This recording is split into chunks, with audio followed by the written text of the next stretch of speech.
Vlora është ende e tronditur nga atentati I tipit mafios që ndodhi pas ditën e së mërkurës në zemër të qytetit, si pasojë të cilit 2 persona humbën jetën. Në një lokal në sheshin e Flamurit, u vran me breshëri automatiku Mirvjen Hyseni 40 vjeç, I njohur me emrin Erven, pronar I lokalit dhe një televizioni në Vlorë, dhe Roland Saliu 44 vjeç, drejtori OSHE lokale, të cilët ishin të ulur në një tavolinë në pjesën e jashtme të lokalit. Plumbat I kanë marrë menjëherë jetën Saliut, ndërsa Hyseni ndërroi jetë pak qaste më vonë në spitalin e Vlorës. Dëshmitar në vendngjarje bëjnë me dije për News 24 se kanë parë 2 atentatorë, të cilët arritën të largoheshin me një automjet. Vetëm pak minuta pas krimit, policia gjeti pranë mbikalimit të Panajas në autostradën Vlorë-Fier një automjet tip BMW ngjyrë gri me targ AA 348 PC, I cili kishte marrë flak. Zjarfiksit shuan flakët duke mos lejuar djegjen e plotë të makinës, që dyshohet se u përdor nga atentatorët dhe që do shërbej si provë.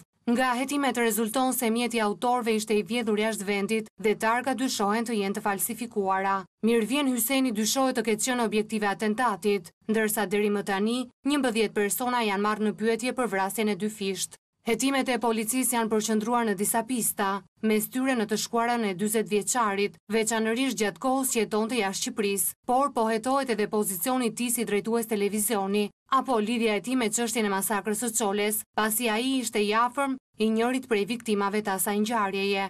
Atentati mund të kishte bilance edhe më tragjik, pasi u rrezikuan edhe persona të tjerë që ndodheshin në vendngjarje. Ndërta shpëtoi fatmirësisht vajza e mitur e Hysenit, e cila pak çaste para breshërisë ishte aty pranë, siç duket edhe nga bicikleta e mbetur në vendngjarje. Ministri I Energjisë Damian Gjiknuri shprehet I pikëlluar për vrasjen e drejtorit të OSHE-s në Vlorë. Operatori I shpërndarjes së energjisë elektrike humbi një prej drejtuesve më të përkushtuar. Qyteti I Vlorës humbi njeriu që përpoq çdo ditë të jetës së tij, ti shërbente qytetarëve.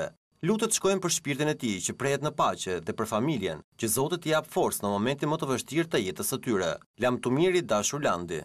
Ndërsa ish kryeministri Berisha, në një reagim për vrasjen e 2 fisht, shprehet se ky është bilanci I narkoshtetit të Noriegës.